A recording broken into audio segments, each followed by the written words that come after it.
are recording. Okay, I got recording on my side too. Lindsay Ross. Hello. Hello. I'm super excited to talk to you this evening. This is our first real-time talk. You've left me messages on Instagram and on Facebook, and I feel so excited that I get to talk to you now. I'm so glad to be here. So I invited you to come and talk on this podcast. It's something that I wanted to create to kind of incentivize people to be kind, and I wanted to inspire. I wanted us to inspire each other through our kindness stories, and I feel like there's a lot of ways to be kind. And the first way is to be kind to yourself, then to your partner, your children, your neighbors, your brothers and sisters around the world, our Mother Earth. But I feel like it starts with being kind to yourself. And I was like, Lindsay, you are this fitness, nutritional goddess, and you you are doing such a beautiful job of taking care of yourself and inspiring others to do the same. Um, Let me just really quickly talk about how I came across you. I started Clare Kindness, and I put up something on Instagram.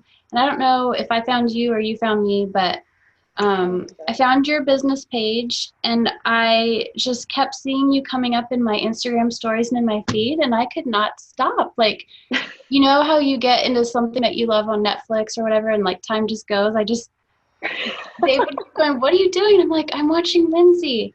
Um, so you guys, Lindsay does fitness coaching. I don't know if you're listening to the podcast, just listening, but visually, picture a model with a shaved head, covered in tattoos, long fluorescent nails, and she's going throughout her day. She's waking up. She's thanking the universe. She's juicing with celery. She's doing her workouts, and she's playfully waking up and saying, "What up, good morning, fuckers," and then dancing around her kitchen, being just full of joy and life. And I think on most my so-called life, Rayanne was talking to Angela's mom about how some people are just all black and white, and then this one person in the room is just in color. I'm like, Lindsay is in color. She just like, okay. So I don't want to leave anything out about who you are or you growing up. So do you want to give us a summary of who you are and your career background and your career now and everything? Yes, thank you so much for that introduction. I'm over here blushing. I'm learning how to take compliments and be kind to myself. So I appreciate everything that you said about me. Um, I my story is kind of crazy, so I'll just try to summarize it. I was, born into a somewhat normal household, I guess. They're just, I say normal because no one in my family has the experience that I have. And so I just always felt different. And I'm going to start by saying that I know now, I can look back on it, that I was never kind to myself until now. I never knew how to be kind to myself. I grew up in a house with normal people, but there was a lot of violence. There was a lot of aggression. There was a lot of anger. And I now know that that means there was a lot of fear. And so there was just a lot of hiding essentially in my life, in my childhood. And there's, a very colorful past filled with trauma, sexual abuse, by multiple people throughout my adolescence. And then I sold myself into prostitution at a very young age. I was propositioned by a friend's dad, and I took the money. I believe that I knew that it was, societally wrong. And I knew that it was like taboo, and therefore I liked it.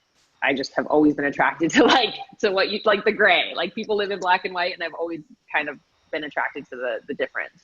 And just tried to escape through drugs and alcohol. I was always sick physically as a kid, and we couldn't figure out why until I was about 12. And then I got diagnosed with Crohn's disease. And then the next 6 years of my life are, drug and alcohol addiction, prostitution, abuse, just more abuse. And all of that comes from just not being kind to myself and punishing myself for things that were done to me, continuing to hurt other people because I had been hurt. and really turn that hatred inward. And so, excuse me, I got sober when I was 19, not by choice. I got sober because of the LAPC. I'm very grateful for them as a whole. And I was basically given a choice, which was like spend the rest, the next 12 years behind bars. And I'm, for those that can't see me, like a small white person, essentially. And I've never identified as white. I've never felt comfortable as that, for a multitude of reasons that I won't get into, but I just never felt like I fit in anywhere, and I never understood why, and I wasn't willing to do the work to figure out why. I got sober because I didn't want to go and spend the rest of my adolescence and young adulthood behind bars. I then immediately became part of the 12-step community. I pretty much qualify for all of them. If they have an A at the end of them, I'm part of it. And I've worked the steps in them. And today I will kind of summarize now, like I'm not part of those communities for other reasons, but I am still sober. December 29th, 2003 was the day that I gave up drugs and alcohol for good. And I still, maintain that today. And I hope to maintain that for the rest of my life. Who knows? But I just, it's been a journey, and I was a clinical case manager. I immediately wanted to help people when I got sober. I knew that I didn't want other people to feel the way that I had felt, and I didn't know what that meant. And helping people has always been my thing, right? It's always been something that I felt like I was drawn to. And I didn't ever really figure out until this most recent career switch and lifestyle change, that you can't take care of anybody if you're not taking care of yourself. And they always, I hate like kitschy sayings, but they all apply, where it's like, you can't pour from an empty cup. So as a clinical case manager, I was working around the clock and not taking care of myself, and not, doing things for my own self-care, but preaching to other people to do it for them. And it just felt kind of icky, and I felt like a fraud. And I ended up just burning out physically and emotionally and spiritually, and ending up in a situation where I was suicidal. And, this time last year, and I ended up reaching out to somebody that I had found through Instagram that had a lifestyle that I really liked. And she got up every morning and she danced and drank her pre-workout, and she worked out, and she had a colostomy bag. And I'm sitting here feeling sorry for myself, thinking, if this woman can be a badass and use her illness as her strength and not as her crutch, so can I. And I was willing to give it a shot. And so I reached out to her. I signed up to be a Beachbody coach, and the rest is history. My life has never been the same, and happier and healthier than I've ever been. It's crazy. And getting to share that with other people and get to meet women like you is the best gift. It's like I left out a whole bunch of stuff. And that's a wrap, and that's showtime. No, just kidding. Well, you have a big following on Instagram. You have almost 10,000 followers. Was it like your trajectory? Did you quit work at your other job and then just full time into this, or did you baby steps into this? So I sort of interesting. I sort of baby stepped, and then in typical Linzy Ross fashion, like catapulted. Like I was always like, yeah, I'm gonna dip my toe in, and then boom, just head dive. And not realize if it's shallow or not, but it's been an interesting journey. Like I was still very much prostituting until I met my fiance 3.5 years ago. It was like my secret double life, and I was, meeting with people, running treatment programs basically, and implementing programs in the jails, and talking this big game, and then going and having sex for money at night. And I felt, and then going to 12-step meetings and talking about living along certain principles and living spiritually. And I just felt like honestly, a fraud. And that contributed to my mental health really, really declining at that point. And then I thought like I wouldn't need to be on psych meds, and that was a huge mistake too. So I take Lexapro and Remeron, in full disclosure, for anxiety and depression. But I really had no idea what this was going to look like. I mean, when I started coaching, I had 200 followers on Instagram, and it was a private account. And those were all like my AA people, right? Those were all people that lived a certain way and did not expect to see me nude, essentially. And when I really stepped into owning my life and owning my experiences, both good and bad, and the whole idea of being nude is about not hiding anymore. And I want other women to see that they don't have to hide, that nudity and sexuality are completely different things.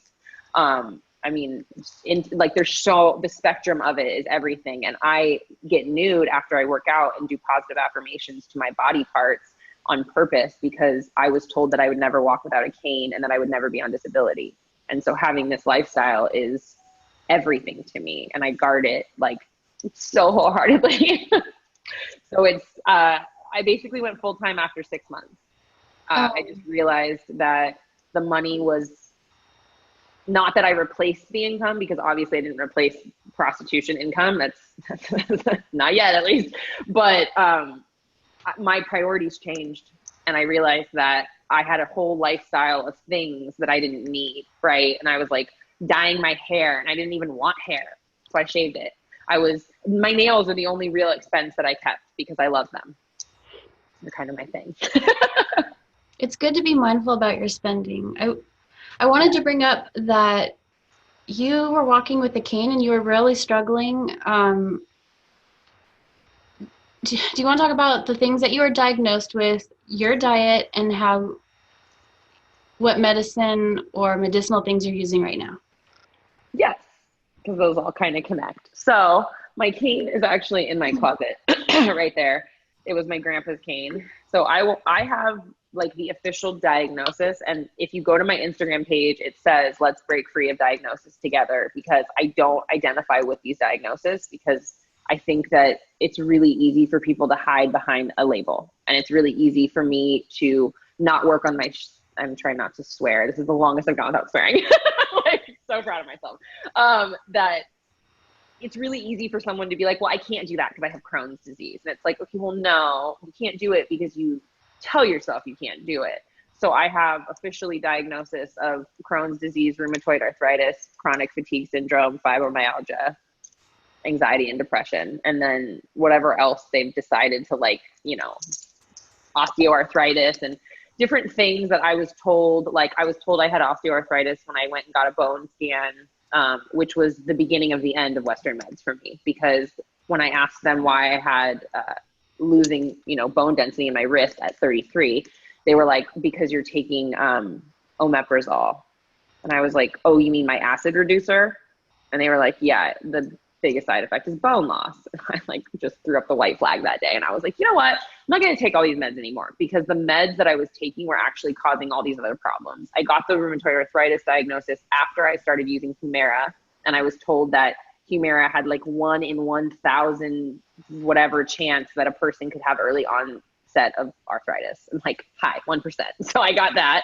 And then as a result of those two things and the drugs that I had to be on for those issues, I then was fatigued all the time. And then I went to the doctor and said, my body hurts all the time. And they said, oh, you have fibromyalgia and you have chronic fatigue. And I think my issue with all these diagnoses is that bad on me, because at no point in any of these diagnoses did I ask a doctor, okay, what does that mean? What does that mean for my life? Because all it was you have a diagnosis, here's your medication, take your medication and don't ask questions. Oh, you have this now because of this medication. Here, you can take this pill and it will be okay. And that was 33 years of my life, in and out of doctor's offices and on and off of medications and on and off of steroids and prednisone and infusions and losing hair. And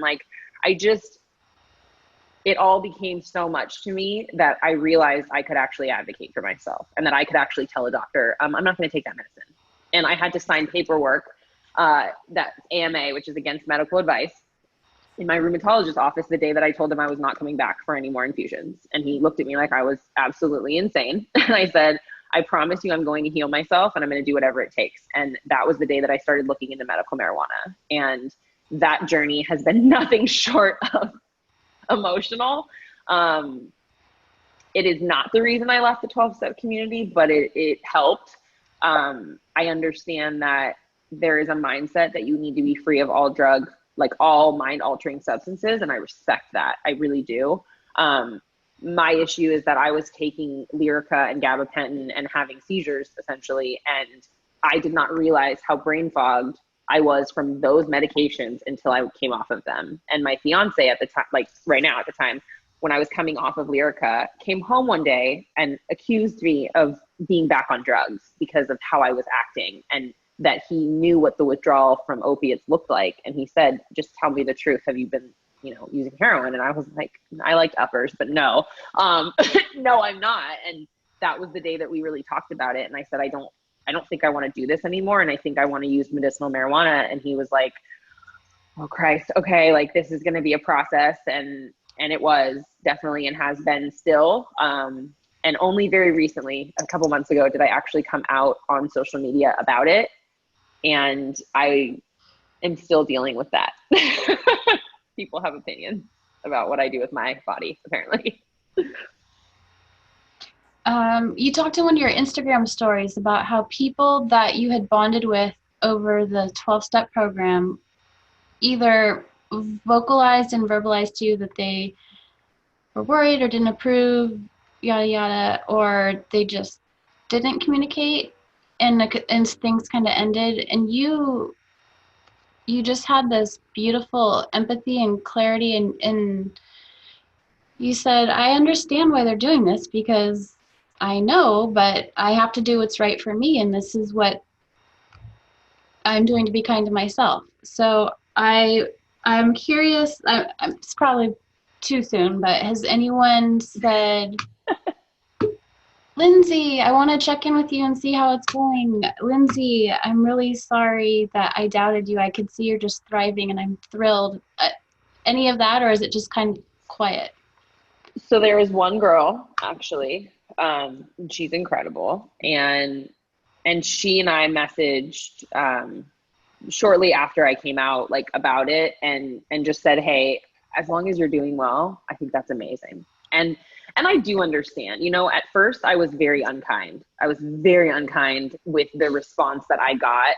And I forgot that I spent 15 years in that community, and that the majority of the time, the statistic is real, that people leave that community and they end up going back to their drug of choice, and they end up, relapsing and overdosing and whatever. I understand that. I also worked in that field for 10 of those 15 years and seen it firsthand. And I believe that it really did work to my advantage to have that professional experience with it, because I also knew what to look for, and still do. So if there are times where I get triggered, it's once in a blue moon. But if it happens, I'm very communicative with my partner about it immediately. I'm like, hey, this happened and I had a dream about crack. Because I really believe that part of the problem with people that are sober is it's so much of, oh no, I never think about that. Okay, if you're a drug addict, if you're a real drug addict, you're always going to think about your drug of choice.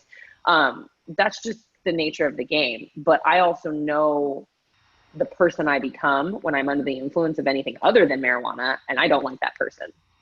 It's not a nice person. It's not a kind person. It's a very angry person, and I don't want to be that, and that person exists every day when I have dark moments where I have to make sure that as much as I preach kindness and love and self-love, that I still struggle with that at times, that I still have my brain that will tell me, you're not good enough. You don't have anything to say. Don't get on this podcast. You have nothing to share.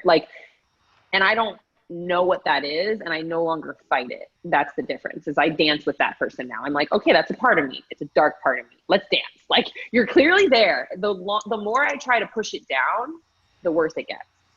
The more I try to ignore that part of me, the worse it gets. And I just wish that everybody would embrace that part of them, because we all have it, especially if you have a past with trauma. Yeah. So do you know anybody that's gone the path you are, that struggled with addiction and started using medical marijuana? Or are you the only one that you know that's... No, it's actually really cool. There's kind of a subculture that I've found that is a lot of people that had sort of the same experience that I did, who have autoimmune illness and chose to use marijuana instead of opiates, or chose to use medical marijuana instead of psych meds, or just didn't want to be medicated, and didn't want that lifestyle. And out of respect for the 12-step community, they're like, okay, I'm not going to, go to meetings anymore. And there's almost a little community of sub influencers. And that's what's really cool, is it's all people that aren't hiding, right? Because the biggest thing in addiction is we hide and we isolate. This is people that are on the internet that are sharing their journey and are like, hey, this is what I went through and I want to be able to help somebody else. And I think that's what I got to, was it was really unfair of me to be utilizing something that was so powerfully helping my life and not share about it because of what other people might think, you know. And it's hard. It's only as hard as we make it. Let me put it that way. Like, getting feedback from people. I think the meanest thing that somebody has said to me is, you know, you're not fucking, I did so good. They were like, you're not sober. And I was like, you're allowed to think that. You're totally allowed to think that. Hi, I'm sober. You're talking to me right now and I'm totally sober. And I hit my pen right before we talked. Like, I'm not smoking out of a bong. I'm not, you know, and even if I was, like, that would be my business too. But I use it very medicinally, specific strains. It's changed my life. And I live in a state where it's not legal. So there's that too.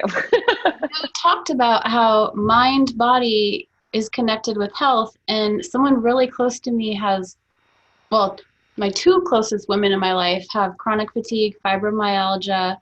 They're not like, oh, you did this, so you got this. It's like, what? It's kind of a mystery. Like, why do women get chronic fatigue? And I think, like, this woman's mother was horrible to her. This trauma happened to her, so these are manifesting in her body. And I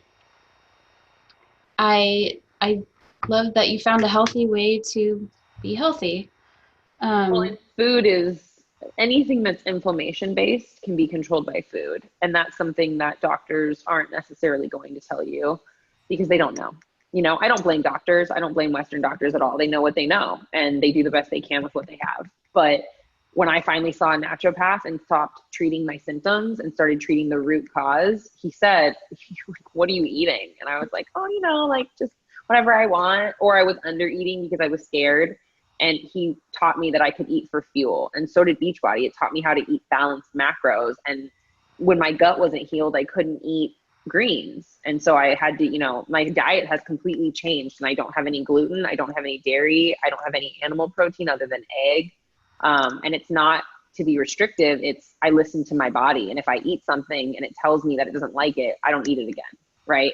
I've done all the testing that shows that I don't have any allergies to celiac or to gluten, but physically, if I eat gluten, I will throw up and pass blood. And so clearly the test is not like I wish people would listen to their bodies, because your body will tell you immediately. Your gut, if it's not happy about something, person, place, or thing, it will tell you immediately. And people ignore it, where you're taught as a culture to ignore it. And, oh, you're just being dramatic, or, oh, you're just making that up. That's like my biggest thing. If I hear someone tell their child that they're being dramatic, I'm like, oh, don't tell your kid that. Because you just told your kid to basically not feel what they're feeling. Yeah, I feel you. Yeah. No, I have two young girls, a 6-year-old and a 1.5-year-old. And I've had people tell my 6-year-old not to cry and my 1.5-year-old not to cry. And like, why would you ever tell a kid not to cry? It's like telling a bird not to fly. Like, I just don't, like, it's baffling to me. And that's also why I don't want children. Like, it takes so much energy to police myself on a daily basis. I don't want to have to, like, be responsible for another human being.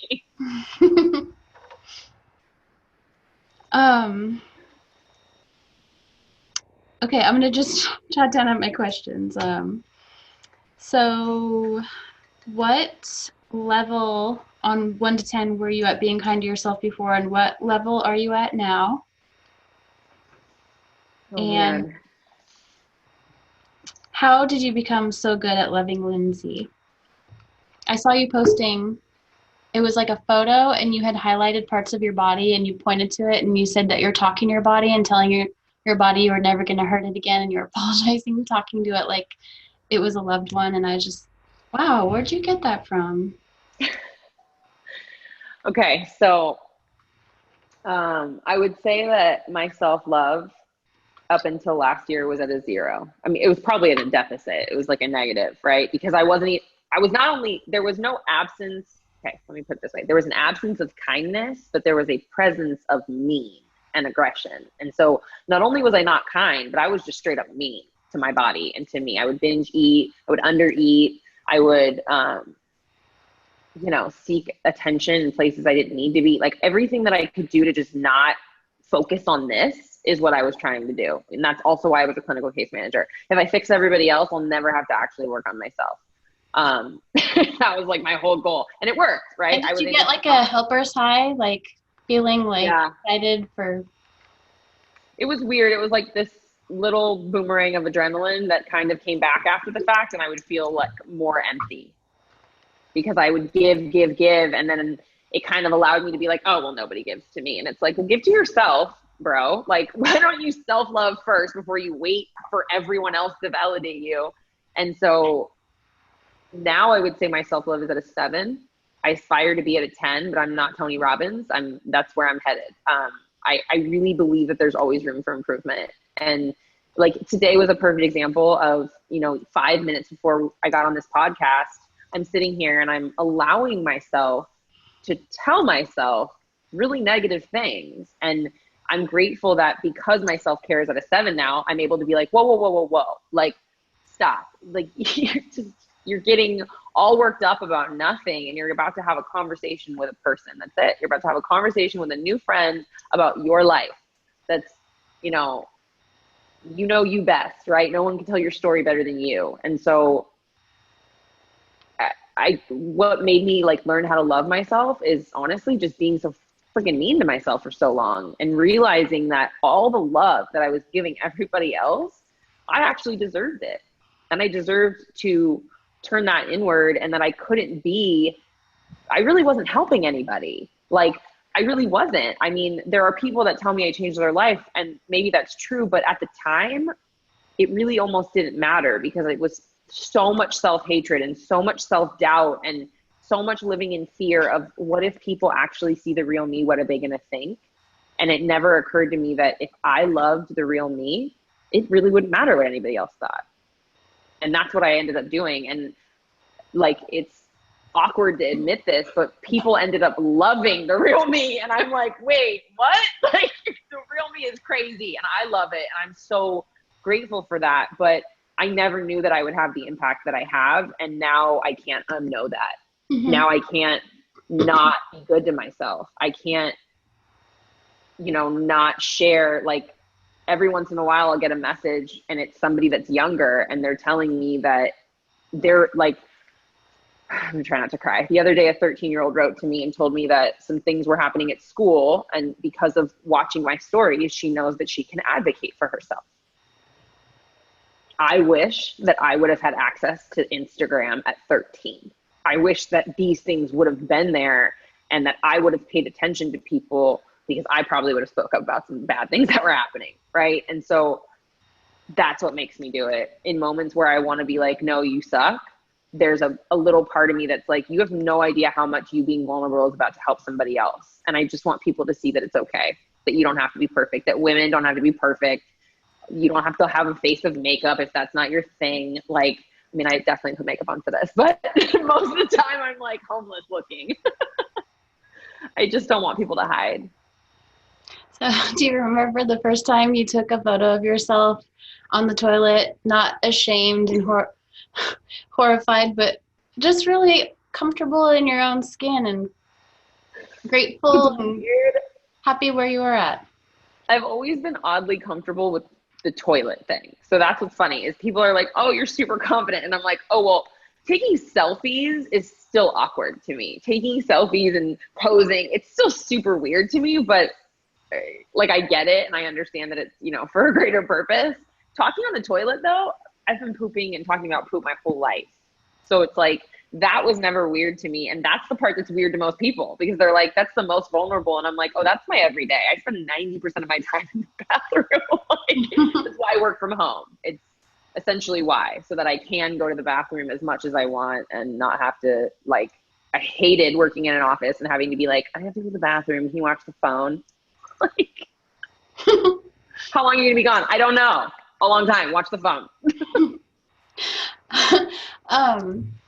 Okay, so I wanted to ask you, I put something on Instagram and I asked my Instagram friends, what is the kindest thing that comes to mind when I ask you, what is the, the most cherished moment of kindness that someone showed to you? And what popped into your head was that someone was asking you how it felt to have your diagnosis. And I wanted to ask you what that moment or that relationship meant to you. She asked me about my diagnosis, like how I got the diagnosis. You said it never occurred to you that you could have feelings about it, and it like gave you a chance to open up. And like you said, the doctors were telling you stuff and then sending you on your way, and it was like this person wanted to hear what was on your heart. So but it just never occurred to me, like, as stupid as this sounds, it never occurred to me that I was allowed to have like an emotional response to a diagnosis, like to a diagnosis that was going to affect me for the rest of my life, right? So a lot of people weren't coming up to you and saying, how's it going? How are you feeling? It was just this like one person, you're like, wow, you're taken aback by that. It was like, it never really, no one, to be honest, until Raina, my coach, nobody ever asked me how I felt about it. I don't have a memory. This would probably really hurt my parents' feelings, but they did the best that they could. So I'll just preface with that, which is all I can ever say about them. I don't personally, maybe it happened. I don't have a memory of my parents ever asking me how I felt about it. Even today, like, it's not really talked about. It's just kind of understood that, like, if Linzy's not in the room, it's because she's on the toilet and people just, know I'm sick, right? Or I'm sick. I hate saying that. But no one has ever asked me how I feel about it, ever. And I ask people, like, when people message me every day, oh my God, I just got a Crohn's disease diagnosis. I'm like, how do you feel? And they're like, wait, what? And I'm like, how do you feel about it? How do you feel about the fact that someone just told you that the rest of your life is going to be impacted and you are now going to have to think about everything you think, feel, see, eat, do? Everything will affect you, right? It's crazy to me that I have women that tell me every day, like, oh, I didn't know I could feel. And I'm like, you're allowed to be angry. You're not allowed to, like, feel sorry for yourself, but you're allowed to feel angry about it. Yeah, it sucks. Totally sucks. You're not gonna get to eat stuff you want to eat, but you don't have cancer. You're not dying. Be grateful, right? And it took me, honestly, 20 years to be grateful for Crohn's, though. And I have a tattoo that's with my coach, actually, the one that I was talking about, that says, "Fuck, love you." And it's about our diseases, because I don't know who I'd be without it. And I'm grateful, so grateful for it. At this point, I mean, I wasn't up until now, but I think that's also being kind to yourself. People think that they're given a diagnosis and it has to be a death sentence, and it doesn't. It can be the best gift you've ever gotten. So maybe it's not as easy for you as someone else to work out. It'll be more uncomfortable, but you can do it. Do you think maybe people don't take the time and effort to ask you about it? It's like uncomfortable. Like if someone passed away, they don't bring it up because it's uncomfortable. So it just goes untalked about. Uncomfortable for them. Yeah. Mm-hmm. You would love to share, and I'll talk about it all day. People are uncomfortable about things that they don't know how to, they personalize it, right? Or, like, this is also something I've learned. Like, people ask me a lot, like, how do I deal with my spouse that has it? And I'm like, just be kind. Just be kind and supportive and ask them what they need. Because the problem is, when you have autoimmune illness, you feel like a burden already on every person in your life. Because, oh, I'm missing this because I'm on the toilet, or, oh, I'm missing this because I'm fatigued, or I'm missing this because I'm sick, or I'm missing this because I'm having a side effect of this medication. Like, you already feel like a burden on these people's lives. And if, when people ask you all the time, like, well, what can I do for you? What can I do for you? Like, sometimes it's like, don't ask me that question. Just be there, right? Just hold. I think the best advice I can give is to just hold the space. Meaning, ask them how they're feeling and ask them what they need. And most of the time, like, we don't know what we need. Like, I had a stomachache before we started this, and I had a heating pad I usually have it like near me. I had a heating pad on my stomach, and as we've been talking, the stomach ache has gone away. And so like the heating pad is gone now. Jake, my partner, will not, like, if he sees this out, he knows, and he won't ask because he's like, okay, she's stomach ache. Like, I don't need to ask, right? But like, there are times where I'll be kind of hanging out, and he's like, you okay? Do you need anything? And I'm like, no, I'll ask you if I need something. But, you know, people, they just are being loving. Just be kind. I think that's it. Because as uncomfortable as it might make you, somebody has to get used to like all the things. And I'm used to it now because I've had 20 years of pooping my pants. But I mean, if you asked me 10 years ago how I felt about having Crohn's, I might have been really angry about it because I don't think I was in a place to accept the gift that it actually has been. Is there anything that you can put into words that you want to do coming up? Write a book, star in a movie. What is there anything that's documentary? I would absolutely love to write a book. I wouldn't even know where to start. I had somebody actually contact me and ask if they could be a ghostwriter, and I was like, I don't even know what that means. Let's talk about it. Sure. I think it occurred to me as of very recently that I am willing to talk about things that most people are not, but most people think about those things and they're curious about those things. And I've unfortunately firsthand lived them, right? So I think 50% of the people that read it would read it for shock value, and the other 50% are genuinely interested. I just don't know if I would want it to be a biography or if I'd want it to be like a self-help, or I don't know. I know that my whole life is intentional, and that's not something I ever thought I'd say, like ever.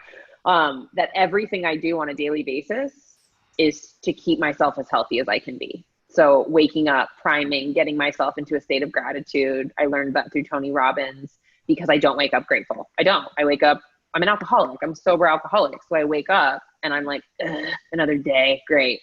Even though I have this life that is incredible beyond measure that I'm building every day and creating, I have to get myself into a state of gratitude. Then I come into the kitchen, and I used to never dance in front of people. It was like my biggest, like I would go to weddings and I would sit down the whole time. I would never dance because I was like, oh my God, they're going to think I have like white girl dance moves. Now I'm like, I have white girl dance moves, whatever. That is a form of play therapy that I learned through EMDR. And so I do that with my pre-workout and my Go Juice. And then I do my workout, which in the beginning of doing Beachbody workouts, I had to modify everything. I had to wear wrist wraps. I could barely do a sit-up or a push-up. Today, to be able to do the things I do today, it's nothing short of a miracle, but it's also just extremely empowering. And that's what I want to show people. It's not convenient to video myself. I just want people to see that like they can do anything that they believe they can do. Then I drink celery juice because it flushes everything, and cleared my brain fog because they wanted to put me on Topamax. And I said, no. And that's through the medical medium. And like, it's changed everything. And then my superfoods, I mean, my whole life is tailored around my health to create health and wellness, because no one will create it for you. You have to do it for yourself if you want to. I was going to ask you, you have a call to action for the listeners if they're struggling. I feel like I've struggled with mental health and anxiety and depression, and it was really hard right after my daughters were born, because my body's leaking from all these places and my husband's at work and I'm just feeling like just, I guess, invisible and seen. And so like when Amy Schumer comes out and shows like what she's showing and people are saying like, it's okay not to be perfect, and you're here showing women and men and young adults, it's okay, be you, do your best. Do you have any final message? I do. I think the hardest part about life is that we make it hard. And I think that we're told that we have to be a certain way and think a certain way. And we think that that's going to make other people happy and that it's going to make us happy. And my one message to people is like, literally just do you. Just worry about you and not about your parents and your friends and your siblings and your spouse and your kids and your dog and your neighbor. Like, when you are kind to yourself, when you forgive yourself, the relationship that you have with yourself literally sets the tone for every other relationship and friendship in your life. And if you can love yourself, you will radiate that out and you will unlock a light within other people. If you're only focused on other people though, and you never look inward, it only goes so far. And I just want people to be kind to themselves and to embrace the bad, because we all have it. We all have a dark passenger, right? Like if you ever watched Dexter, we all have a darkness within us. Some of it's a little darker than others, but like present company included. That's okay. That actually makes you who you are. And when you don't hide from that and you step into the light with that part, beautiful things can happen.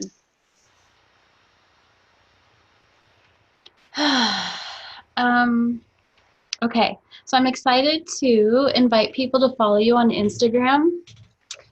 Can you let them know what your handle is? Yes, you go to Instagram.com/Linzy, Linz as in zebra, Y, Ross, ROSS as in Sam. That's me. Can't miss me. It's a big picture of my butt. If any fans and followers of Linzy are here listening to me because of her, thank you and hi guys, and keep up the good work. And if any of my friends are listening to Linzy, I would, if you have any interest in becoming healthier physically and mentally and spiritually, I think a lot of Beachbody coaches, I imagine, are really good at the fitness aspect, and she's just incredibly amazing at the trifecta. So I would highly encourage you to follow her and get inspired and be entertained by her adorableness. Yes. And I'm super excited for your upcoming nuptials to your lovely fiance. And thank you so much for today. I feel ecstatic I got to talk to you. I'm so grateful. I'm so glad we got to connect. Thank you so much for the opportunity. I'll talk to you soon. I hope you have a great night. You too. Bye. Bye.